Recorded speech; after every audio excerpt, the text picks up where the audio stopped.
Hello friends, welcome to coding की पाठशाला। आज का वीडियो बहुत ही इंपॉर्टेंट होने वाला है क्योंकि आज के वीडियो में हम लोग डिस्कस करेंगे about deterministic and non deterministic finite automata के बारे में। तो हम लोगों ने डिस्कस किया था फाइनाइट स्टेट मशीन को दो तरह से कैटेगराइज किया जा सकता है, finite state machine as acceptor and finite state machine as transducer, या फिर कह सकते हैं finite state machine with no output और बुलियन आउटपुट और finite state machine with output.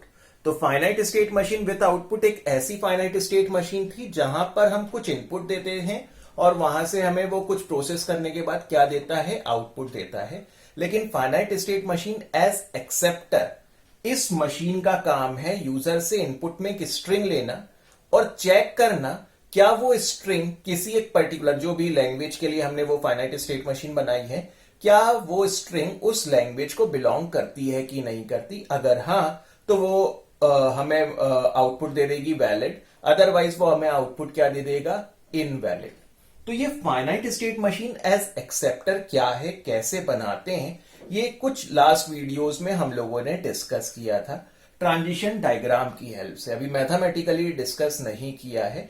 इस finite state machine as acceptor को भी फर्दर दो तरह से कैटेगराइज किया जा सकता है, डिटर्मिनिस्टिक फाइनाइट ऑटोमेटा और नॉन डिटर्मिनिस्टिक फाइनाइट ऑटोमेटा। तो ये दोनों ही टर्म्स क्या हैं, क्या होता है डिटर्मिनिस्टिक फाइनाइट ऑटोमेटा और क्या होता है नॉन डिटर्मिनिस्टिक फाइनाइट ऑटोमेटा, ये आज के वीडियो में हम लोग डिस्कस करेंगे। तो इसको समझने के लिए अगेन मैंने एक न्यूमेरिकल लिया है और इस न्यूमेरिकल की हेल्प से हम लोग समझते हैं कि नॉन डिटर्मिनिस्टिक और डिटर्मिनिस्टिक फाइनाइट ऑटोमेटा होता क्या है। तो जिस तरह से हम लोगों ने लास्ट वीडियो में एक न्यूमेरिकल डिस्कस किए थे, उसी तरह से मैंने अगेन एक न्यूमेरिकल लिया है जहां पर हम एक लैंग्वेज गिवन है 0 की पावर n 1 की पावर m। इट मींस 0 का रिपीटेशन कितने टाइम हो सकता है, n टाइम्स, और 1 का रिपीटेशन कितने टाइम्स हो सकता है, m टाइम्स। जहां पर n की मिनिमम वैल्यू क्या हो सकती है, 1, और मैक्सिमम क्या हो सकती है, कुछ भी।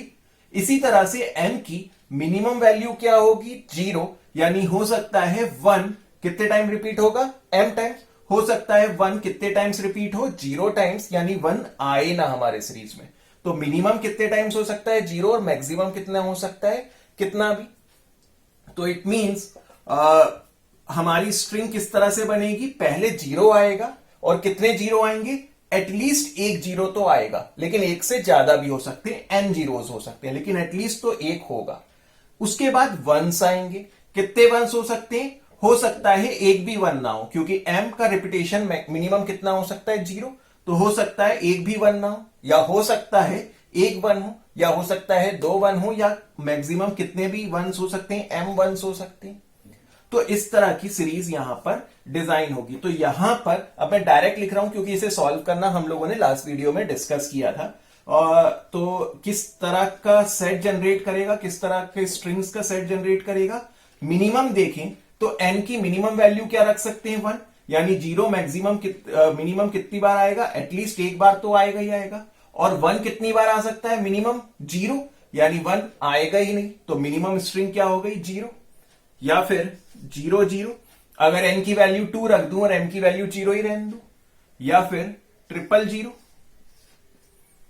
या फिर 0 1, एक बार 0 आया और एक बार क्या आया, 1 आया, क्योंकि m भी एक तो हो ही सकता है, मिनिमम 0 है, मैक्सिमम कुछ भी हो सकता है।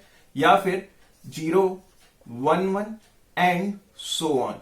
तो इस तरह की स्ट्रिंग ये लैंग्वेज क्या करेगा, जनरेट करेगा। तो पहले 0 आएंगे, लेकिन एटलीस्ट एक 0 तो आएगा ही आएगा।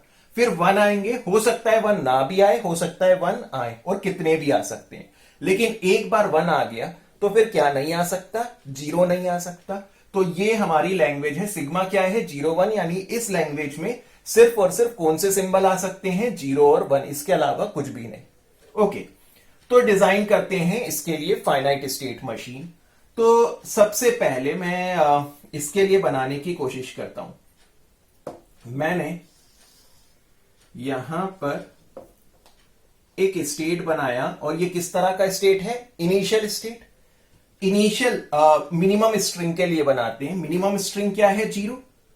तो ए स्टेट पर 0 पास किया, तो क्या बन जाए, आई मीन ए स्टेट पर जीरो का ट्रांजिशन दिया तो वो कौन सी स्टेट पर आ जाए, बी स्टेट पर आ जाए। तो एक भी जीरो आया तो वो कौन सी स्टेट पर आ जाएगा, बी स्टेट, और मैंने बी को क्या मार्क कर दिया, फाइनल स्टेट। लेकिन क्या जरूरी है एक ही जीरो आए, मल्टीपल जीरोस भी आ सकते हैं, 2 जीरो 3 जीरो 1000 जीरो आ सकते हैं। तो मैंने यहां पर जीरो का क्या बना दिया, सेल्फ लूप। तो देखें एक जीरो एक्सेप्टेबल, 2 जीरो तो एक जीरो यहां से और एक जीरो यहां से एक्सेप्टेबल, 3 जीरो भी एक्सेप्टेबल, 2 जीरो यहां से और एक जीरो यहां से। तो इस तरह से जितने चाहें उतने जीरो ले सकते हैं। और उसके बाद हो सकता है 1 आए, हो सकता है 1 ना आए। अगर मैं चाहता हूं कि 1 आए तो मैं फाइनल स्टेट पे खड़ा हूं, 1 चाहिए तो भी यहां से 1 लेकर कितने भी 1 ले सकता हूं और हमेशा कहां पर ही रहूंगा, फाइनल स्टेट पर। तो देख लें इनिशियल स्टेट पे खड़े हैं, फाइनल तक पहुंचने के लिए एटलीस्ट एक जीरो तो चाहिए। जैसे ही एक जीरो आएगा वो एक्सेप्टेबल है। इससे पहले वो कितने और भी जीरो ले सकता है। इसके बाद फाइनल पर पहुंचने के बाद वो कितने भी वंस ले सकता है। लेकिन 1 के बाद अगर जीरो आए तो वो कहां पर पहुंच जाए, एक ऐसी स्टेट पर जो हमेशा क्या रहेगी, रिजेक्टेड रहेगी। अगर 1 के बाद क्या आ जाता है, जीरो, या फिर स्टार्टिंग में ही क्या आ जाता है, 1 आ जाता है। अगर किसी स्ट्रिंग की स्टार्टिंग किससे हो जाए, 1 से, तो वो कभी हमारी लैंग्वेज का पार्ट नहीं हो सकते। तो हमारी लैंग्वेज में स्टार्टिंग में हमेशा क्या ही आ सकता है, जीरो ही आ सकता है, 1 नहीं आ सकता। अगर 1 आया तो वो हमेशा क्या ही रहेगा, रिजेक्टेड रहेगा। तो अब 1 के बाद कुछ भी आता रहे, जीरो या 1, वो हमेशा क्या ही रहेगा, रिजेक्टेड ही रहेगा। इसी तरह से 1 के बाद अगर जीरो आ गया, अब उसके बाद कुछ भी आता रहे वो हमेशा क्या ही रहेगा, रिजेक्टेड रहेगा। एग्जाम्पल के तौर पर अगर मैं यहां पर लिखूं 0 0 1 1, तो अगर ये स्ट्रिंग में इस मशीन को पास करूं तो क्या ये स्ट्रिंग वैलिड है या इनवैलिड। वैलिड कब होगी, जब ये हमारी इस लैंग्वेज से जनरेट होती है। तो देखें ए स्टेट पे खड़े हैं, एक जीरो आया, घूमकर कहां आ गए, ए स्टेट पर। फिर जीरो आया तो कहां पर आ गए, बी स्टेट पर। 1 आया बी स्टेट पर, फिर 1 आया बी स्टेट पर। तो फाइनली मैं कौन सी स्टेट पे रुका हुआ हूं, फाइनल स्टेट पर। और क्योंकि फाइनल स्टेट पर रुका हूं तो ये उसे क्या डिक्लेयर कर देगा, वैलिड स्ट्रिंग डिक्लेयर कर देगा। और आप देख भी लीजिए कि ये स्ट्रिंग इस लैंग्वेज का पार्ट है। इस तरह की स्ट्रिंग हम जनरेट कर सकते हैं, जहां जीरो को कितने टाइम्स रिपीट करेंगे, 2 टाइम्स, और 1 को भी कितने टाइम्स रिपीट करेंगे, 2 टाइम्स। तो ये स्ट्रिंग जनरेट हो जाएगी इसी तरह से। लेकिन अगर मैं ये लिख दूं तो क्या ये स्ट्रिंग जनरेट हो सकती है, नहीं। इस लैंग्वेज से ये स्ट्रिंग कभी जनरेट नहीं हो सकती, क्योंकि इस लैंग्वेज से स्टार्टिंग हमेशा किससे ही होगी, जीरो से ही होगी। तो यहां पर अगर 1 आया तो सी पर आ जाऊंगा। अब उसके बाद 0 0 1 1 कुछ भी आता रहे वो हमेशा क्या ही रहेगा, रिजेक्टेड रहेगा। अगर ये 1 स्टार्टिंग में ना होकर 0 0 1 1 जीरो भी होता तो देख लें 0 0 1 1 फिर 0, और वो हमेशा रिजेक्टेड रहता। एक बार 1 के बाद 0 आ गया, अब उसके बाद कुछ भी आता रहे वो हमेशा क्या ही रहेगा, रिजेक्टेड रहेगा। तो ये हमारी ट्रैप स्टेट हो गई। तो आई थिंक आपको ये चीज क्लियर होगी कि ये मशीन हमने किस तरीके से डिजाइन करी। क्या इसका कोई और भी सॉल्यूशन बनाया जा सकता था? बिल्कुल, एक और सॉल्यूशन बनाया जा सकता था। देखते हैं वो सॉल्यूशन क्या है। मैं इसको मिटा देता हूं। तो देखें मैंने यहां पर एक स्टेट बनाई, A state, that is initial state. अब इनिशियल स्टेट से मैंने कहा अगर इनपुट में मुझे क्या मिलता है, जीरो, तो किस स्टेट पर चले जाओ, बी स्टेट पर चले जाओ। फिर तो ए स्टेट से, ए स्टेट पर अगर जीरो मिलता है तो कहां चले जाओ, बी स्टेट पर। और बी स्टेट को मैंने क्या मार्क कर दिया, फाइनल स्टेट मार्क कर दिया। तो सिंगल जीरो आएगा तो वो क्या हो जाएगा, एक्सेप्ट हो जाएगा। क्या एक ही जीरो आ सकता है, नहीं, कितने भी जीरो आ सकते हैं। तो मैंने यहां पर एक सेल्फ लूप बना दिया। तो एक जीरो भी एक्सेप्टेबल है, 2 जीरो 3 जीरो 4 जीरो जितने चाहो उतने जीरो ले सकते हो, वो सब क्या है, एक्सेप्टेबल है। अगर 1 आता है तो किसी सी स्टेट पर चले जाओ और ये भी क्या होगा, एक्सेप्टेबल होगा। तो जीरो के बाद क्या भी आ सकता है, 1, तो ये भी एक्सेप्टेबल है। और अगर 1 नहीं भी आया तब भी एक्सेप्टेबल है, और 1 आ गया तब भी एक्सेप्टेबल है।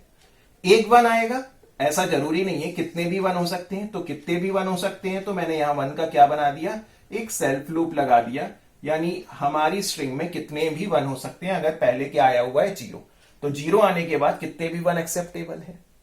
लेकिन 1 के बाद अगर 0 आ जाता है, 1 के बाद अगर 0 आ जाता है, तो वो कौन सी स्टेट पर चला जाए, एक ऐसी नॉन फाइनल स्टेट पर जो कभी भी एक्सेप्ट नहीं होगी। अब 1 के बाद 0 आ गया, उसके बाद 0 या 1 कुछ भी आता रहे, वो हमेशा क्या ही रहेगा, रिजेक्टेड ही रहेगा। इसी तरह से अगर इनिशियल स्टेट पर पहला सिंबल ही क्या आ गया, 1 आ गया, तो भी वो हमेशा क्या ही रहेगा, रिजेक्टेड रहेगा। तो कोई भी स्ट्रिंग स्टार्टिंग विद 1 वो हमारी लैंग्वेज का पार्ट हो ही नहीं सकता, तो वो कहां पर चला गया, ट्रैप स्टेट पर, जहां से वो फर्दर क्या नहीं हो सकता, एक्सेप्ट नहीं हो सकता। तो हमने ये चीज पहले भी डिस्कस करी है, किसी भी पर्टिकुलर प्रॉब्लम के मल्टीपल सॉल्यूशन हो सकते हैं। कोई भी सॉल्यूशन सही या गलत हम सिर्फ तभी बोलेंगे जब हमारा सॉल्यूशन सही सिर्फ तब कहलाएगा जब वो सारी स्ट्रिंग जो हमारी लैंग्वेज में लिखी है, जो हमारी लैंग्वेज में जनरेट हो सकती है, हमारी मशीन उसको क्या बोले, वैलिड डिक्लेयर करे। और ऐसी कोई स्ट्रिंग नहीं होनी चाहिए हमारी मशीन जिसे वैलिड डिक्लेयर कर रही है और वो लैंग्वेज का पार्ट नहीं है। अगर ये दोनों शर्तें फुलफिल हो रही हैं, इट मींस हमारी स्ट्रिंग, हमारी मशीन क्या है, वैलिड है। तो आप कोई भी स्ट्रिंग अज्यूम करके देख लीजिए, अगर वो स्ट्रिंग वैलिड है, इस लैंग्वेज से जनरेट होती है, तो ये दोनों ही मशीन उसे क्या कर रही होंगी, एक्सेप्ट कर रही होंगी। और अगर वो स्ट्रिंग इनवैलिड है, तो वो ये दोनों ही मशीन उसे क्या कर रही होंगी, रिजेक्ट कर रही होंगी। आप करके देख सकते हैं। लेकिन यहां एक कैच है, इसमें से एक मशीन, लेट्स से इस मशीन का मैं नाम दे देता हूं मशीन M1 और इस मशीन का नाम दे देता हूं मशीन M2। अगर मैं M1 मशीन की बात करूं तो ये M1 मशीन एक नॉन डिटर्मिनिस्टिक फाइनाइट ऑटोमेटा है, और M2 मशीन की बात करूं तो ये M2 मशीन एक डिटर्मिनिस्टिक फाइनाइट ऑटोमेटा है। दोनों ही फाइनाइट ऑटोमेटा है, दोनों ही फाइनाइट स्टेट मशीन है, लेकिन एक नॉन डिटर्मिनिस्टिक है और एक डिटर्मिनिस्टिक फाइनाइट ऑटोमेटा है। तो अब ऐसा इन दोनों में क्या अंतर है कि मैं इसे बोल रहा हूं ये नॉन डिटर्मिनिस्टिक है और इसे मैं बोल रहा हूं ये डिटर्मिनिस्टिक फाइनाइट ऑटोमेटा है। तो अब ध्यान से समझें, अगर मेरी फाइनाइट स्टेट मशीन में एक भी ऐसी स्टेट एग्जिस्ट करती है जहां पर कोई एक इनपुट सिंबल देने पर मैं एक से ज्यादा स्टेट पर क्या कर सकता हूं, मूव कर सकता हूं, तो ऐसी फाइनाइट स्टेट मशीन को हम क्या बोलते हैं, NFA। तो ये क्या है, NFA, non deterministic finite automata. तो यहां पर देखें, अगर मेरी मशीन में कोई एक भी स्टेट से मेरा मतलब मल्टीपल स्टेट्स भी हो सकती हैं, लेकिन एटलीस्ट एक भी स्टेट ऐसी है जहां कोई एक इनपुट सिंबल देने पर एक से ज्यादा स्टेट पर जाया जा सकता है। तो देखें, ए स्टेट पर 0 देने पर मैं ए पर आ सकता हूं, या फिर ए स्टेट पे 0 देने पर मैं कहां पर भी जा सकता हूं, बी स्टेट पर। तो एक ही स्टेट पर एक ही इनपुट सिंबल देने पर मेरे पास जाने के लिए मल्टीपल पाथ एग्जिस्ट करते हैं, तो मैं यहां पर भी जा सकता हूं या फिर यहां पर भी जा सकता हूं। तो ऐसी मशीन जहां पर किसी एक स्टेट पर एक इनपुट देने पर मल्टीपल स्टेट पर जाया जा सकता है, ऐसी मशीन को हम क्या बोलते हैं, non deterministic finite automata. Non deterministic नाम से ही क्लियर है, हम डिटरमाइन नहीं कर सकते कि हम कौन सा पाथ फॉलो करेंगे। ये भी कर सकते हैं और ये भी कर सकते हैं, तो नॉन डिटर्मिनिज्म है, इसीलिए इसे क्या बोलते हैं, NFA। लेकिन ध्यान रहे, जरूरी नहीं है कि एक ही इनपुट सिंबल देने पर सिर्फ 2 ही स्टेट पर जाया जा सकता है, हो सकता है तीनों पर जा सकते हैं, हो सकता है जितनी स्टेट है सब पे जा सकते हैं। तो 2 या 2 से ज्यादा अगर मैं स्टेट पर जा रहा हूं एक ही इनपुट सिंबल देने पर, तो फिर वो मशीन क्या होगी, नॉन डिटर्मिनिस्टिक फाइनाइट ऑटोमेटा कहलाएगी। और डिटर्मिनिस्टिक की डेफिनेशन क्या है, डिटर्मिनिस्टिक फाइनाइट ऑटोमेटा एक ऐसा फाइनाइट ऑटोमेटा, एक ऐसा फाइनाइट स्टेट मशीन है जहां ये गारंटी है कि किसी भी स्टेट पर कोई एक इनपुट सिंबल देने पर मैं सिर्फ और सिर्फ एक ही स्टेट पर मूव कर सकता हूं, मल्टीपल स्टेट पर नहीं जा सकते।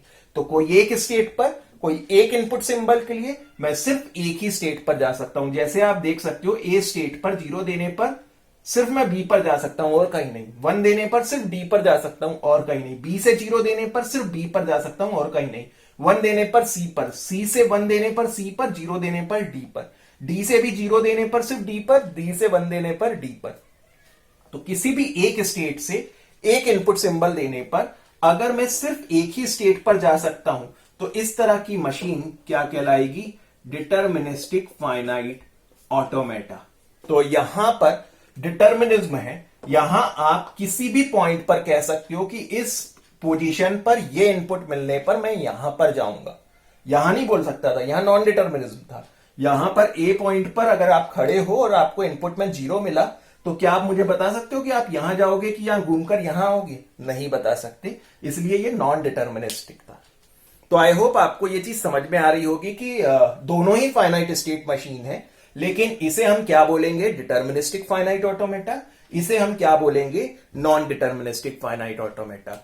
तो स्टार्टिंग में ही हमने डिस्कस किया था कि इस फाइनाइट स्टेट मशीन को हम इंप्लीमेंट करते हैं, हार्डवेयर के टर्म में भी इंप्लीमेंट कर सकते हैं, सॉफ्टवेयर के टर्म में भी इंप्लीमेंट कर सकते हैं। तो इसको हम इंप्लीमेंट करेंगे। ये चीज हमेशा ध्यान रखना, आप चाहो तो नोट करके लिख सकते हो। नॉन डिटर्मिनिस्टिक फाइनाइट ऑटोमेटा को प्रैक्टिकली कभी भी इंप्लीमेंट नहीं किया जा सकता। प्रैक्टिकली इंप्लीमेंट सिर्फ और सिर्फ किसको किया जा सकता है? डिटर्मिनिस्टिक फाइनाइट ऑटोमेटा को। और आंसर भी बहुत क्लियर है कि नॉन डिटर्मिनिस्टिक फाइनाइट ऑटोमेटा को हम कैसे इंप्लीमेंट कर सकते हैं। आई मीन अगर मशीन में मैंने नॉन डिटर्मिनिस्टिक फाइनाइट ऑटोमेटा को इंप्लीमेंट कर दिया और किसी एक पर्टिकुलर सिचुएशन, ए सिचुएशन में अगर इनपुट में मुझे 0 मिला तो मेरी मशीन कैसे डिसाइड कर पाएगी कि उसे घूमकर वापस ए पर जाना है या बी पर जाना है? वो इस पॉइंट पर आकर अटक जाएगा कि ये पाथ फॉलो करे कि ये पाथ फॉलो करे। एज अ ह्यूमन बीइंग हम डिसाइड कर सकते हैं कि हमें कौन सा पाथ पिक करना है, मशीन तो नहीं कर सकती। इसीलिए नॉन डिटर्मिनिस्टिक फाइनाइट ऑटोमेटा कभी भी प्रैक्टिकली इंप्लीमेंट नहीं किया जा सकता। प्रैक्टिकली इंप्लीमेंट किसको किया जाता है? डिटर्मिनिस्टिक फाइनाइट ऑटोमेटा को, क्योंकि यहां पर हर पॉइंट पर यह चीज क्लियर है कि अगर ये इनपुट मिलता है तो यहां जाओ, अगर ये इनपुट मिलता है तो यहां पर जाओ। अब आपके दिमाग में शायद एक क्वेश्चन आ रहा होगा, जब नॉन डिटर्मिनिस्टिक फाइनाइट ऑटोमेटा को इंप्लीमेंट किया ही नहीं जा सकता तो हम इसकी स्टडी क्यों करें? तो इसका आंसर भी मैं आपको यहां पर दे रहा हूं। बिल्कुल, नॉन डिटर्मिनिस्टिक फाइनाइट ऑटोमेटा को प्रैक्टिकली इंप्लीमेंट नहीं किया जा सकता। प्रैक्टिकली इंप्लीमेंट सिर्फ और सिर्फ किसको किया जाएगा? डिटर्मिनिस्टिक फाइनाइट ऑटोमेटा को। लेकिन फिर भी हम नॉन डिटर्मिनिस्टिक फाइनाइट ऑटोमेटा की स्टडी इसलिए करते हैं क्योंकि अभी तो हम बहुत सिंपल से न्यूमेरिकल डिस्कस कर रहे हैं।